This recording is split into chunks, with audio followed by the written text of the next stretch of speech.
Bienvenidos amigos al canal del lector de Ortega y Gasset. ¿Se puede estar con el mundo y contra el mundo a la vez?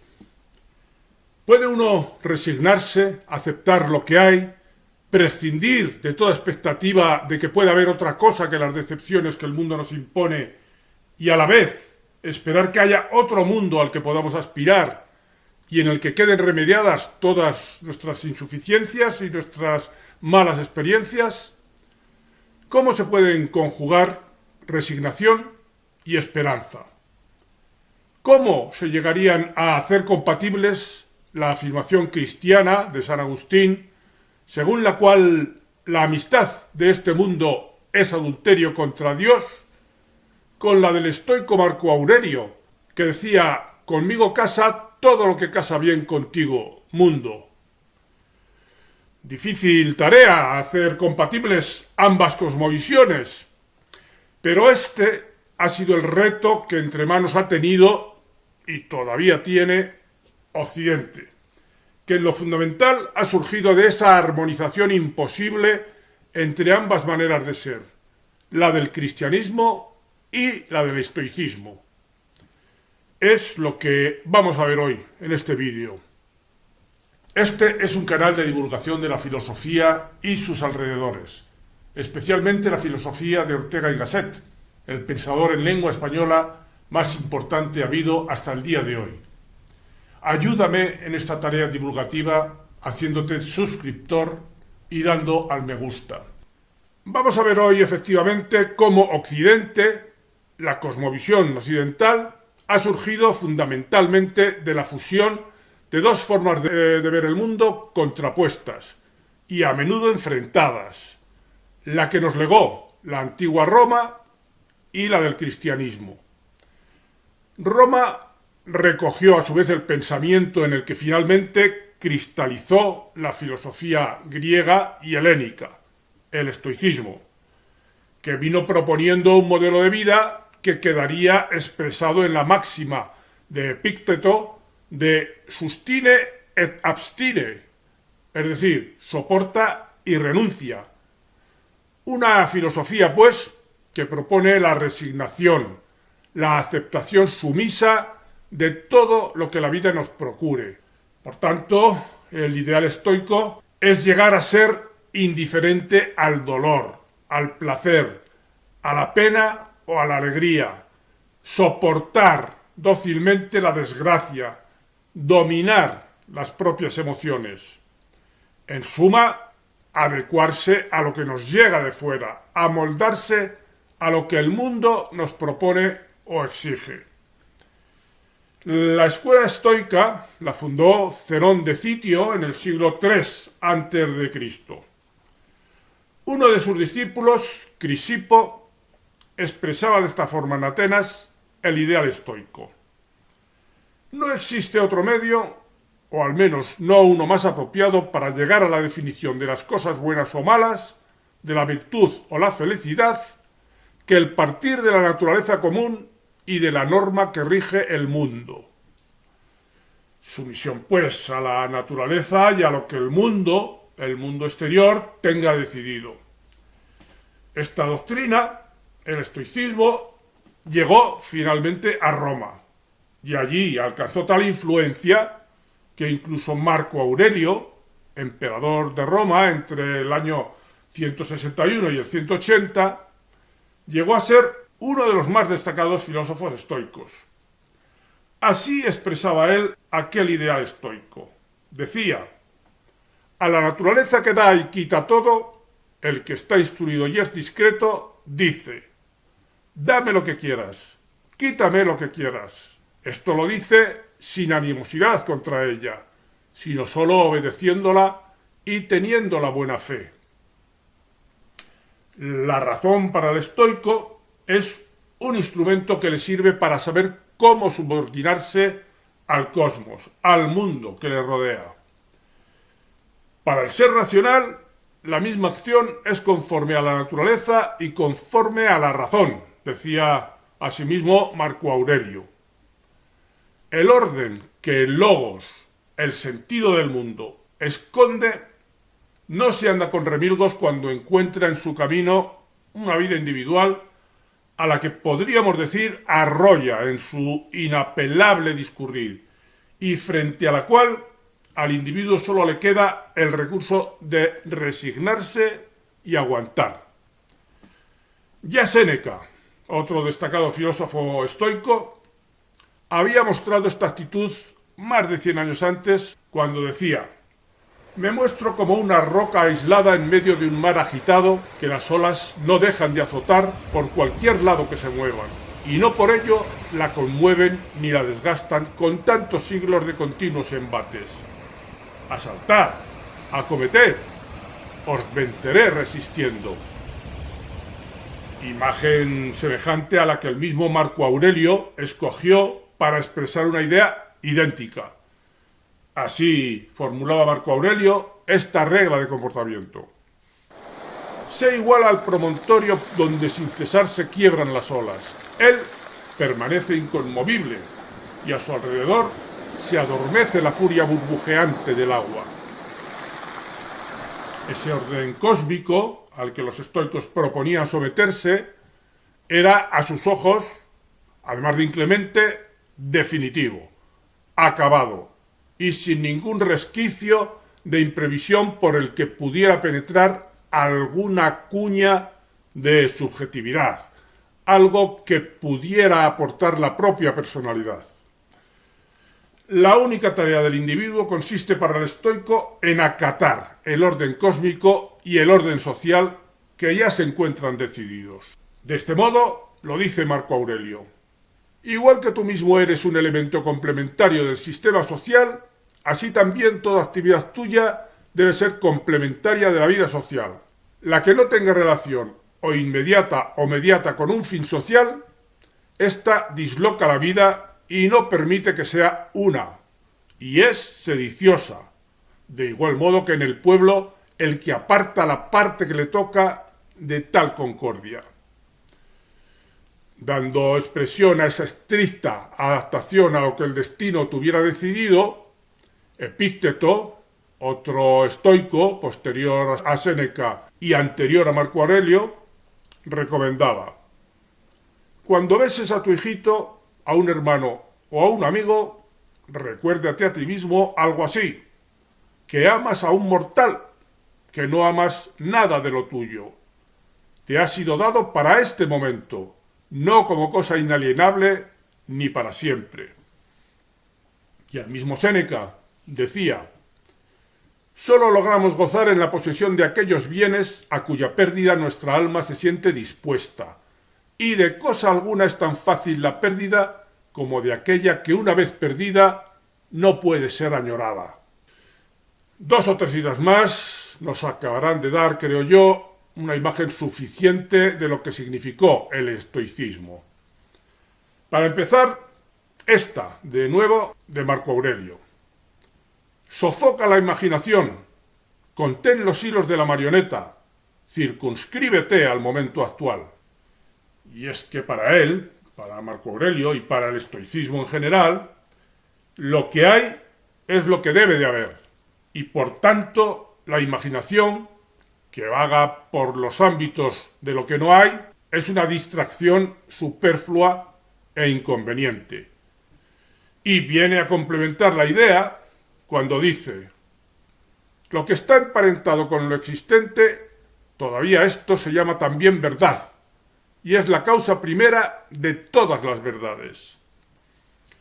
Séneca, por su parte, anticipando la consiguiente retirada y hasta desaparición del individuo, cuyo destino es acabar disuelto y reintegrado al orden cósmico, recomendaba: redúcete al nivel más humilde, un nivel del que no puedas ya caer. Y Marco Aurelio: toma sin orgullo, abandona sin esfuerzo. Los estoicos, en suma, pertenecen a la misma estirpe de Sócrates, el disciplinado y resignado Sócrates, que para dejar a salvo la racionalidad del mundo, tomó resignadamente la cicuta, como le habían ordenado los jueces, a pesar de que si más allá de su sometimiento al orden social se hubiera considerado un individuo con aspiraciones propias, hubiera podido fugarse, como le recomendaban sus amigos.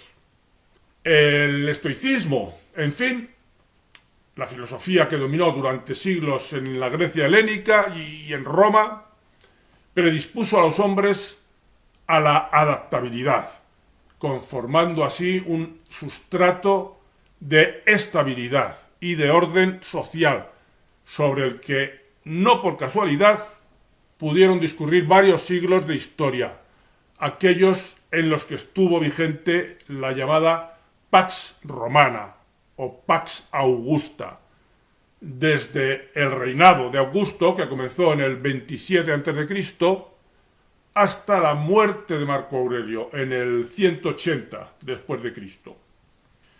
Efectivamente, el estoicismo fue la filosofía dominante en el Imperio Romano durante la Pax Romana.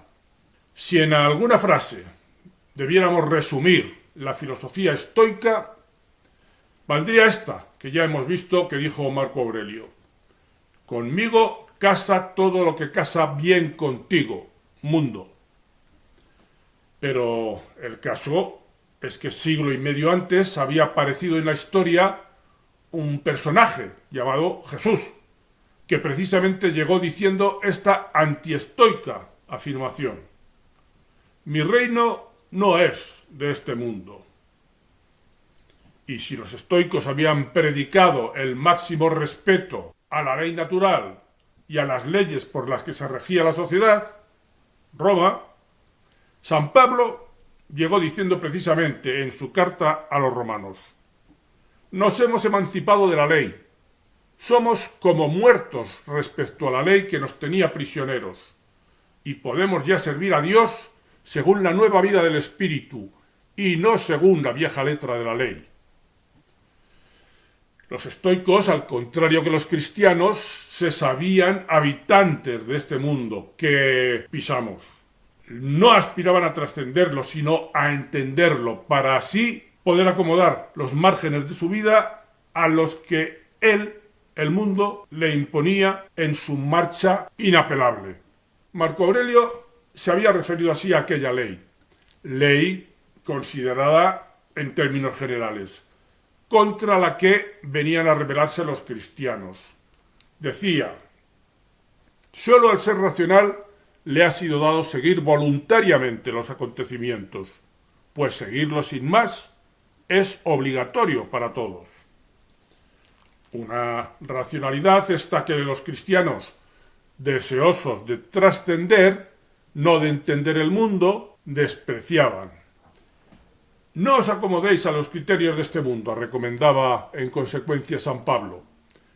Al contrario, transformaos, renovad vuestro interior para que podáis descubrir cuál es la voluntad de Dios, qué es lo bueno, lo que le agrada, lo perfecto.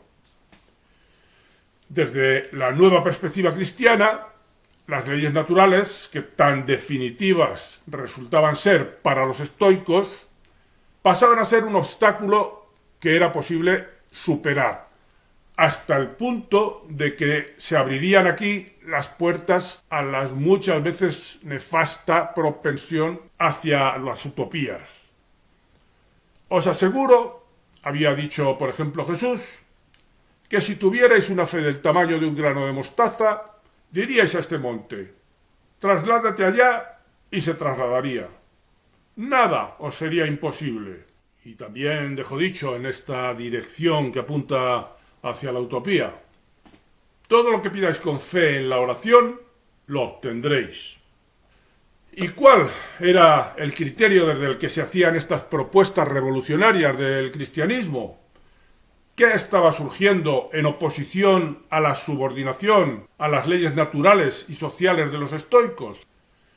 Lo que el cristianismo estaba haciendo emerger de manera inédita en la historia de la humanidad era un nuevo criterio desde el que abordar la existencia: el del descubrimiento, la atención y seguimiento de la voz interior, de la conciencia.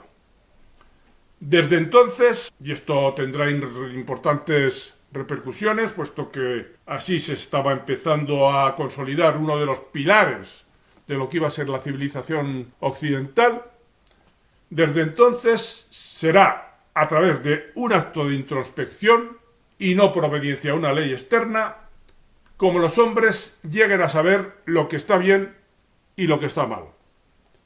Este criterio ya no vendrá dado por la ley cósmica o la ley social, como proponían los estoicos, el otro pilar de nuestra civilización, sino por la conciencia. El pecado, por ejemplo, para Jesús no tenía lugar en el mundo exterior, sino dentro de uno mismo.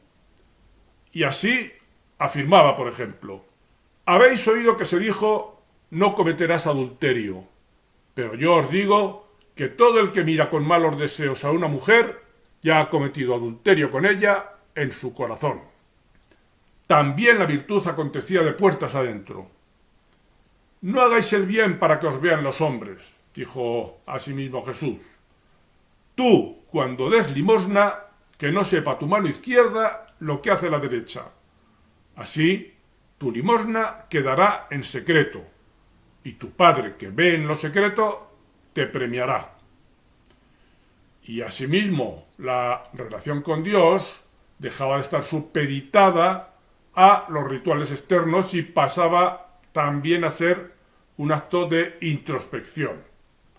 Decía Jesús, tú cuando ores, entra en tu habitación, cierra la puerta y ora a tu Padre que está en lo secreto. En consecuencia, a la hora de valorar un comportamiento, importaba más lo que dictaba la voz interior que lo que exigía el mundo exterior. Pues pudiera ser incluso que a los ojos del cristiano la adecuación a las normas de este mundo no fuera sino un camuflaje de la inmoralidad. Es lo que precisamente reprochaba Jesús a los maestros de la ley y a los fariseos cuando les decía: os parecéis a sepulcros blanqueados, por fuera parecen bonitos, pero por dentro están llenos de huesos de muerto y podredumbre. Lo mismo pasa con vosotros, por fuera parecéis justos ante los hombres, pero por dentro estáis llenos de hipocresía y de maldad. Era muy posible, por tanto, que la conciencia y las leyes del mundo entraran en contradicción. Y en tal caso, para el cristiano, las leyes, deberían quedar subordinadas a aquella, a la conciencia. Los emperadores romanos comprendieron enseguida el peligro que para la razón general tenían estas doctrinas, y por eso muchos de ellos persiguieron a los cristianos.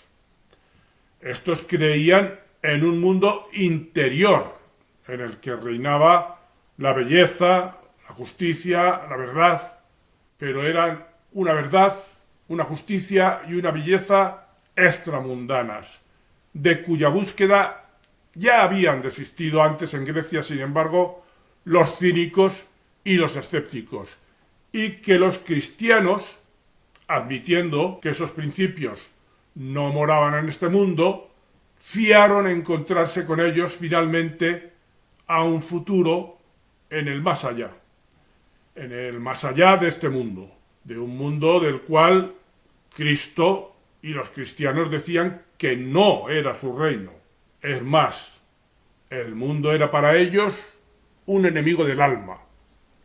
Este mundo, que los estoicos aceptaban considerando que a ellos les empujaba la razón, aunque adaptarse a él fuera frustrante, es el mundo del que San Agustín, que vivió entre el siglo IV y el V, en un imaginario diálogo con Dios, concluía que la amistad de este mundo es adulterio contra ti. El mundo ordenado y sometido a leyes de los estoicos pasó, pues, para los cristianos a ser un obstáculo que había que trascender, y fue considerado, como decimos, un enemigo del alma. Centraba así también San Agustín lo esencial en ese mundo interior, y dejando por tanto relegadas las cosas que pueblan la realidad externa.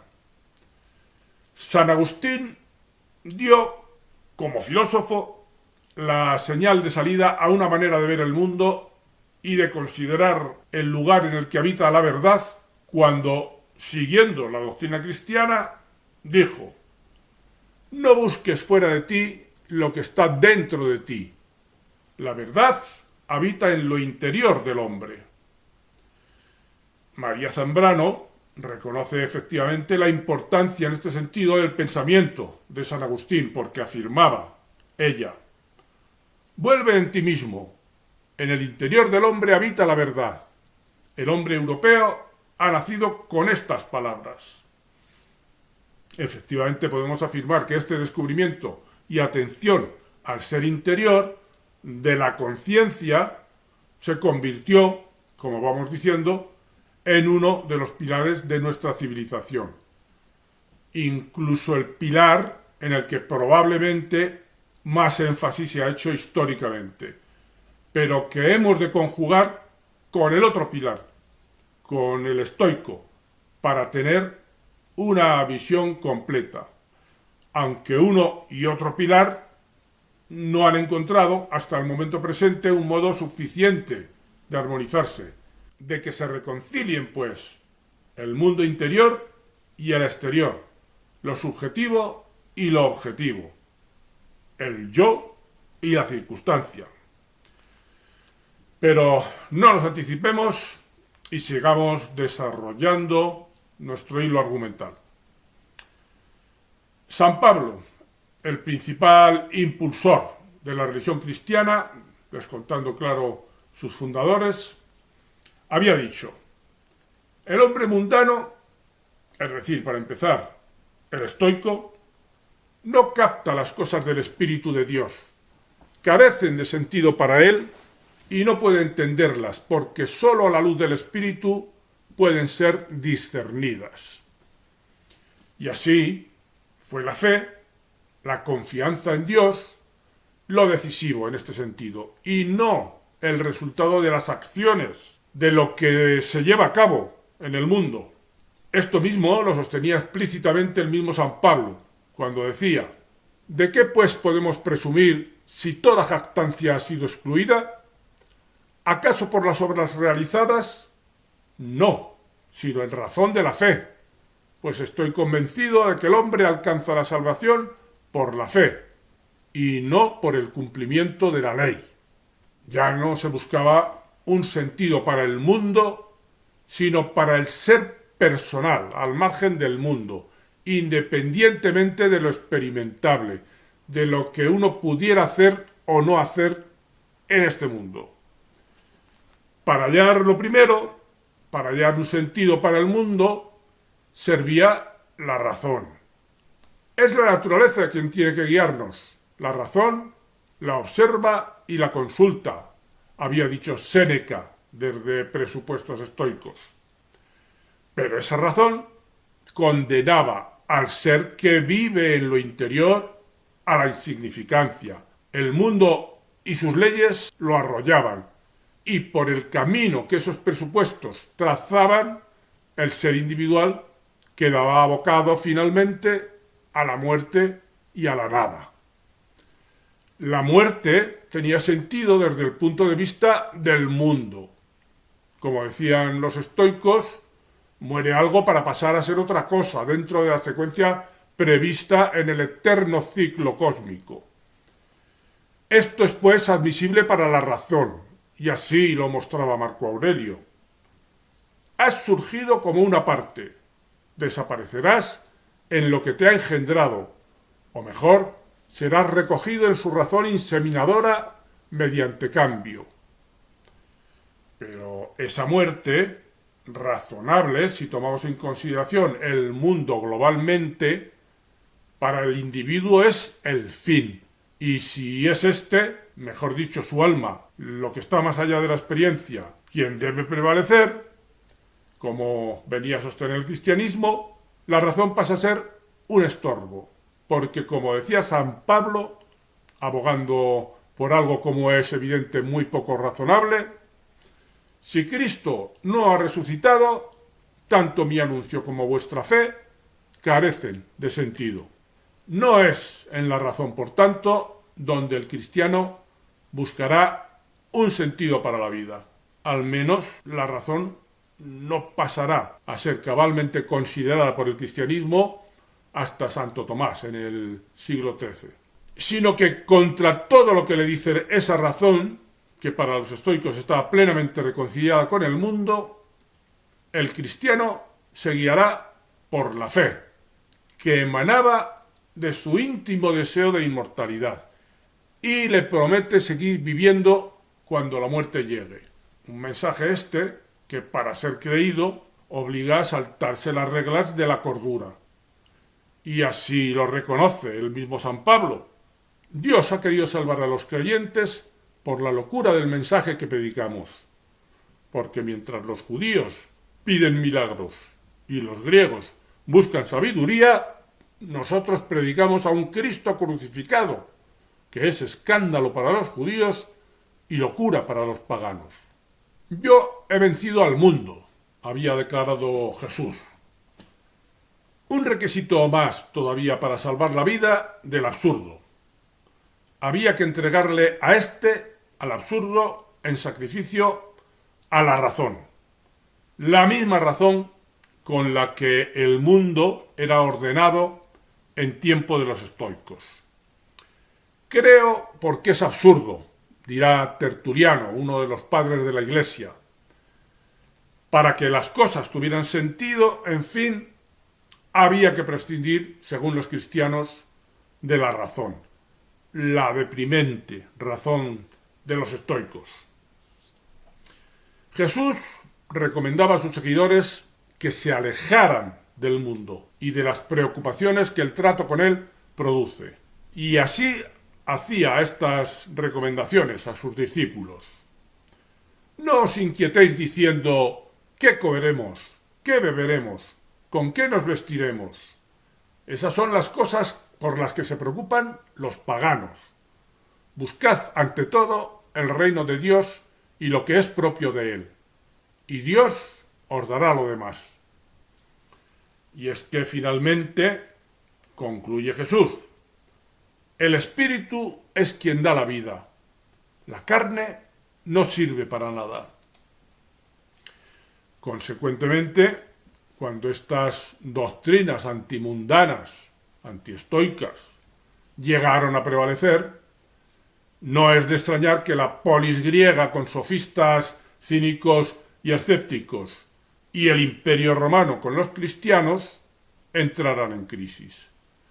Si se dejaban de acatar los principios que rigen el mundo, si el orden externo no valía porque lo suplantaba la voz de lo íntimo, si frente a la ley general los cristianos predicaban la superioridad de la persona, el sábado está hecho para el hombre y no el hombre para el sábado, recordemos que había dicho Jesús, y esa predicación tenía éxito, el Estado corría peligro de entrar en crisis, aunque por otro lado se estuviera sentando una de las bases de una manera de ser cuyo último fruto ha sido la actual civilización occidental. Justamente esas bases son, por parte del cristianismo, las que se refieren al descubrimiento de la libertad y autonomía personal, de la capacidad de decidir por sí mismo, desde su conciencia, frente a las circunstancias. Y el estoicismo aportaría por su parte el complemento paradójico de esa libertad, el que da prevalencia al mundo y a la sociedad sobre el individuo, es decir, a los límites y dificultades que impone la circunstancia. Ambos planteamientos fueron entonces, en tiempos del Imperio Romano, todavía excluyentes entre sí. La oposición entre las mentalidades cristiana y pagana o estoica queda efectivamente bien simbolizada en el choque que se produjo entre San Justino, un antiguo estoico convertido al cristianismo y primer padre de la Iglesia, y Marco Aurelio, el emperador que además de gobernar el imperio, llevó hasta la cumbre a esa filosofía estoica, y bajo cuyo mandato, precisamente, San Justino fue decapitado. Dos maneras de estar en la vida frente a frente. La de Justino queda reflejada en estas palabras suyas.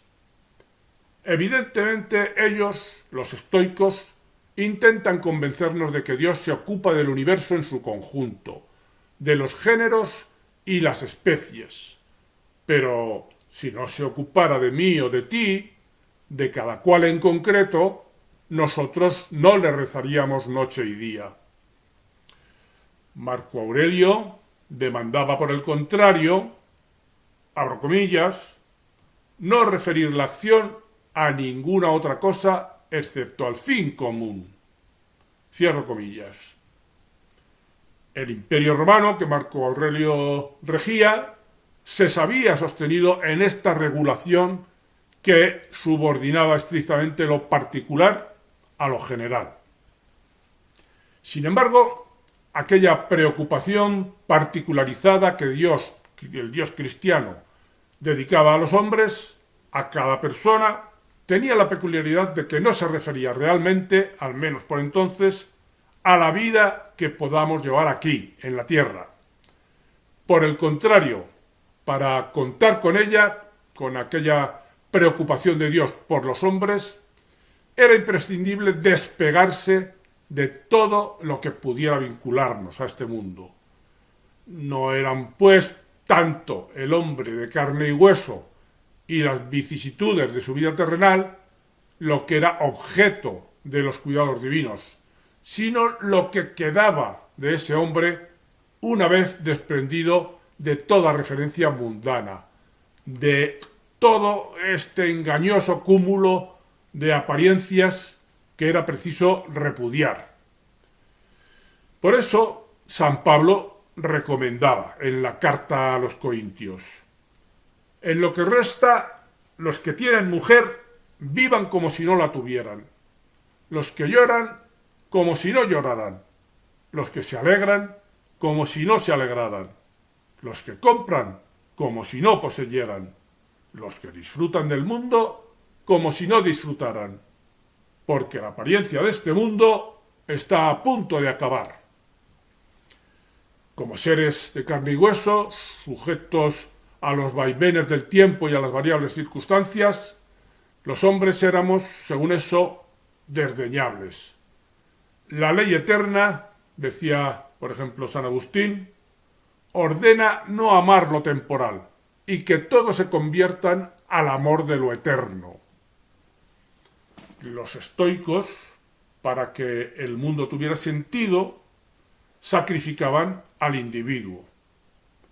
Los cristianos, lo contrario, para que el individuo tuviera sentido, sacrificaban al mundo. Los cristianos ofertaban la salvación personal, pero la única vía que en principio hallaron para conseguirla fue la de sacar al individuo de este mundo, proponerle la fe en un más allá que no estuviera sujeto a las limitaciones que le imponen lo temporal, los cambios, la muerte. Puesto que para el cristiano había que trascender el cuerpo mortal, el amor, volcado hacia lo transmundano, solo fue dejando para este mundo lo que de él sobrevivió como piedad impersonal, dedicación a un prójimo abstracto e intercambiable. El cristiano, impedida su vinculación a lo mundano, a los seres concretos de este mundo, reconduce su capacidad de amar hacia fuera del mundo, hacia lo que no es susceptible de morir. Este impulso acaba cristalizado como amor a Dios. Y así, San Agustín recomendaba en sus confesiones: si te agradan las almas, ámalas en Dios, porque si bien son mudables, fijas en Él, permanecerán. De otro modo, desfallecerían y perecerían. Estad con Él y permaneceréis estables. Descansad en Él y estaréis tranquilos. El mismo Jesús había formulado esta contraposición entre el amor a Dios y el amor a los más próximos cuando decía: si alguno quiere venir conmigo y no está dispuesto a renunciar a su padre y a su madre, a su mujer y a sus hijos, hermanos y hermanas, e incluso a sí mismo, no puede ser discípulo mío. Llegando finalmente a esta rotunda recomendación a favor del desapego, el que, al parecer de Cristo, ha de quedar en evidencia cuando el ser querido ya no está presente. Pues dijo: sígueme y deja que los muertos entierren a sus muertos. Uno mismo debe evitar sentirse amado porque, siendo como somos en esta vida mortales, estaríamos ofreciendo a quienes nos aman un apego ilusorio. Por eso, de un modo que finalmente, de tanto desdeñar al individuo de carne y hueso, no se diferencia sustancialmente del de los mismos estoicos, decía Blas Pascal, el cristiano Blas Pascal: es injusto que uno se adhiera a mí, aunque lo haga con placer y voluntariamente. Yo engañaría a aquellos en quien hicieran hacer tal deseo, porque yo no soy el fin de nadie y no tengo de qué satisfacerlos. ¿No estoy yo pronto a morir? Así, el objeto de su adhesión morirá. Aunque esto me fuera gustoso, por esto mismo soy culpable de hacer que se me ame. Por eso mismo que no deben apegarse a mí, porque es menester que pasen su vida y sus cuidados en agradar a Dios o en buscarle. La diferencia, en este caso, entre el cristianismo y el estoicismo es que el cristianismo, ensalzaba al individuo, pero refiriéndolo al más allá. Mientras tanto, el estoicismo ensalzaba este mundo de más acá, pero a costa de suprimir al individuo. Sobre las razones del cambio de época que con la llegada del cristianismo, o a la vez que esa llegada se estaba fraguando, reflexionaba así Ortega en torno a Galileo. El estrato básico del cristianismo es el reconocimiento de la nulidad del hombre y la naturaleza. Este reconocimiento fue hecho posible porque la existencia mediterránea había caído de una situación satisfactoria en una situación desesperada. El hombre puede llegar a encontrarse en una situación tal que al tener que hacer algo para vivir, ya sabemos que vivir es tener que hacer algo, no se le ocurre ningún quehacer que le parezca satisfactorio. A nada que parezca suficiente le incitan las cosas de su horizonte material y social, ni las ideas de su horizonte intelectual. Seguirá haciendo esto o lo otro, pero lo hará como un autómata, sin solidarizarse con sus actos que considera nulos, inválidos, sin sentido. Surge entonces un asco indomable al mundo y al vivir, que se presentan con carácter puramente negativo. Y en efecto, antes de que naciese el cristianismo, y sobre todo antes de que lo hiciesen los cristianos, muchos hombres se retiraron del mundo a los desiertos, a la soledad. Y generalizando al estoico como griego, Ortega asimismo señalaba con gracia la diferencia entre él y el cristiano. Decía: el griego es ciego para el trasmundo, para lo sobrenatural. El cristiano, por su parte, es ciego para el intramundo, para la naturaleza. Y el cristiano tiene que hacerse explicar lo que él ve, pero no puede decir, por el griego que está ciego para lo que ve el cristiano. Casi es el famoso diálogo en que el ciego pregunta al tullido: ¿Cómo anda usted, buen hombre? Y el tullido responde: como usted ve, amigo. Occidente ha resultado precisamente de la simbiosis entre aquel ciego y este tullido.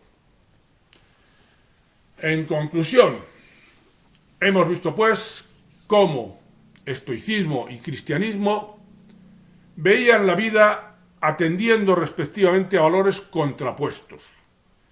El estoicismo acepta lo que hay, el mundo y las decepciones a las que somete a las personas, y predica la resignación, la adaptación a lo que hay, proponiendo la supresión de la imaginación y de las vanas esperanzas de que las cosas puedan ser de otra manera diferente a como son. El cristianismo, por el contrario, se decanta por la esperanza de que todo va a ser mejor, de que nos espera la salvación personal.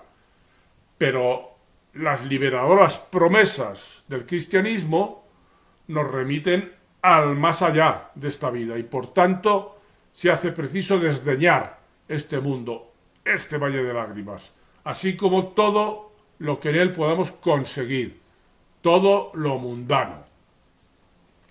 La civilización occidental tuvo que hacer la síntesis entre estas dos cosmovisiones contrapuestas. Había que partir de lo que hay, del decepcionante mundo que nos rodea y limita, pero también habilitar un camino que nos conduzca a un mundo mejor, que movilice nuestras esperanzas y nos señale un futuro liberador. Estoicos y cristianos habían diseñado sendos mundos estáticos. Uno, este que pisamos. Otro, el que nos espera más allá, pero desconectado de este otro que pisamos, que es enemigo del alma. Occidente ha tenido que construir una vida dinámica que pusiera en comunicación el mundo de los estoicos y el más allá de los cristianos. Filtrada por esta cosmovisión occidental, la vida no es algo a lo que solamente resignarse, ni algo que se limite a esperar pasivamente en este mundo el más allá, sino que la vida es una tarea que transcurre entre una y otra posibilidad. La vida es lo que hace un yo personal, un yo, como lo entiende el cristianismo, en una circunstancia, es decir, en el mundo, con todas sus limitaciones, tal como lo entendía el estoicismo. A que definitivamente acabemos de saber conjugar el yo y la circunstancia es a lo que todavía en buena medida estamos emplazados. Hasta aquí el vídeo de hoy. Hasta el próximo vídeo, amigos.